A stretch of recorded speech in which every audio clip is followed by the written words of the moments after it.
morning, everybody. Good morning. Giving honor to God, Pastor, First Lady. We are at an interesting time.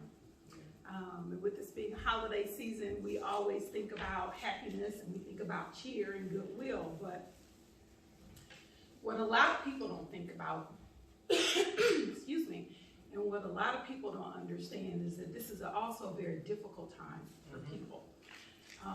Not just because of Corona, but many people struggle with mental health issues. Many people struggle with substance abuse issues. And particularly around this time, it becomes extremely difficult to deal with those issues. Yeah. And now more so because of Corona, because we're isolated. And when we see people, you know, I often go to the store. Sometimes people are afraid to look at each other, to get close to each other. I'll give you an example. Yesterday, after I left the church, because we worked yesterday, we had a few clients that came in. And I took the girls to Starbucks. I'll do that sometimes. And this guy was with his daughter. And I was like, excuse me, because I was trying to get by. And I said, excuse me. And he didn't move. So I said, okay. So I just kind of slid by him a little bit and I brushed him. And he looked mortified. Like I gave him something. And I had to catch myself because I started to say, well, if you had moved, you know, but I caught myself. And I had to recognize that everybody is fearful on some level. And a lot of times we don't know what to do with the fear that we experience. Because a lot of times, just like with individuals who experience mental health issues, the feedback that they get is, there's nothing wrong with you. You're okay. Shake it off. Just go somewhere. You'll be all right. Don't tell nobody that something's wrong with you. And what that does traditionally is it makes a person go further into themselves. And sometimes that's not good. Because the way that people choose to cope with it, the way that people choose to deal with it, often more than not is negative. Some people use pills, alcohol, other ways to kind of deal and cope, and all that does is make things worse. And then the same people that they went back to for support and help, just look at them and say, why'd you do that? What's wrong with you? And they're looking at, what do you mean what's wrong with me? I came to you for support. And so think about that first. We're going to take COVID off first. So think about that first as the key. So you got somebody who's already struggled and they don't know what to do. Now you got COVID on top of it, and the people that they traditionally will go to, they're afraid to even deal with them too. They're afraid to accept them, afraid to talk to them, afraid to let them in their space. Because now this person who was once a friend, a sister, a brother, a mother, a father, they're afraid to be close because they're worried that they're going to catch something. It's really difficult time right now because for a lot of people, if you don't have anybody, the holidays is sad. Yes. I have a young lady that I'm working with, and because I deal with a lot of insurance companies, what the insurance companies are doing right now is they're sending us whoever will take somebody. I did not know until yesterday when I was talking to this lady. This girl's about 20 years old. She lives in New York. She lives in New York. And I said, well, you didn't fill out the consent paperwork. I need all this stuff back from you. And she said, okay, I'm going to send it in. And she sent it in. And when I was talking to her yesterday and I was tracking her journey and I was tracking her struggle because she had lost her mom. And her mom had a mental health issue. Her mom had schizophrenia. And so she had to go live with her uncle. And she was afraid to say anything, express how she felt because she thought she was going to be put out. And so finally, when she had enough, she kind of exploded. And everybody looked at her like, well, what's wrong with you? So she proceeded to go away to school. She went to school in Virginia. And I'm thinking, okay, she started out in California, ended up in Virginia. And I'm tracking and I'm listening and I'm going, well, wait a minute, I'm lost. Because I'm thinking she's at UWM. Okay. She's somewhere here. And I said, well, wait a minute, you went from California to where? She said, New York. I said, okay, and then you went to school in Virginia. She said, yeah. And I said, okay, and you stayed in Virginia, so where are you now? She said, I'm back in New York.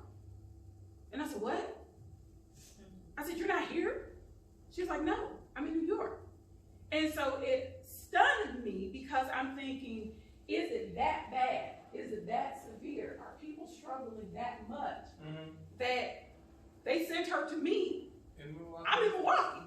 She in New York. And I asked her, I said, you know where I am? And she said, well, I looked at the area code, and the area code looks really strange, because I always give them the cell phone number to the clinic, and if they need me, they have my email, and my cell phone number's on there. And she said, I looked it up. She said, you're in Wisconsin. I said, yes. I said, but I looked at your phone number. I just thought you were here going to school. She said, no, I live in New York. And it astounded me, because it really hit me at that point that people are struggling. I knew people were struggling, but people are struggling everywhere. And it becomes very disheartening that you have to try to get some help 2,000 miles away, probably plus, I don't know. And she feels alone, but yet she has family there. She has uncles, she has aunts, she has cousins. She says she doesn't feel close to anybody to talk to them. She lives with 2 roommates that she doesn't really get along with. So she's moving in May. She said she don't know what she's gonna do. And I said, well, what are you gonna do for the holiday? She said, I don't know. She said, I have no idea. She said, I just want to go somewhere where I can find some peace for myself. Wow. And that's an interesting concept, peace, because what does that look like for everybody?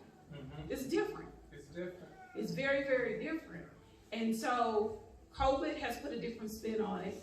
Mental health adds another spin on it. And so when you try to take all this apart, you say, okay, so what does this mean? Because I'm over here with this, and I'm over here with this, and I'm over here with that. The point that I'm trying to make to you all is that while this is supposed to be a happy time, for a lot of people it's not. And I think that we really need to be thankful. We need to be grateful for the people that we have in our lives. We need to be thankful for the support that we have.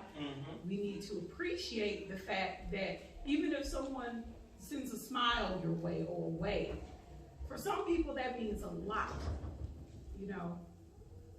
For some people who have nobody, and even if they have some people, it feels like they have nobody because people are afraid right now.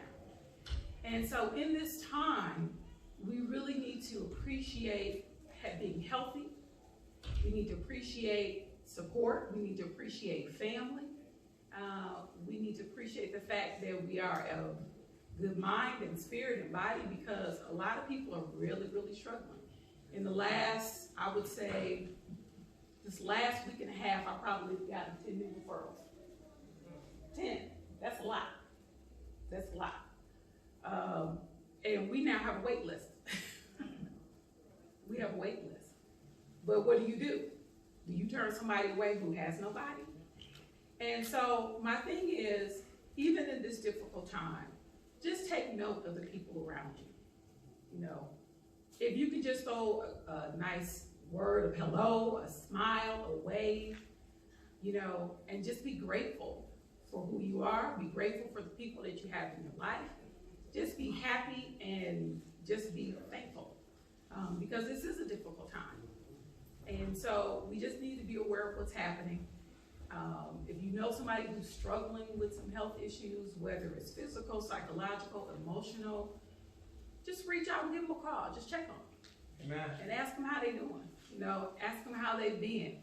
I think I do more counseling when I'm off work than when I'm at work now. Sometimes I don't like answering the phone, but it's okay. It's okay. I just listen. You know, I listen, because sometimes that's what people need. They just need for you to listen.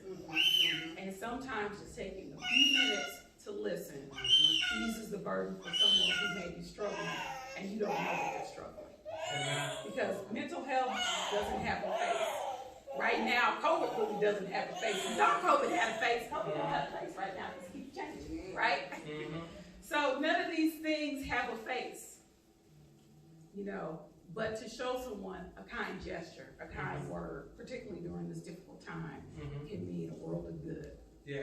So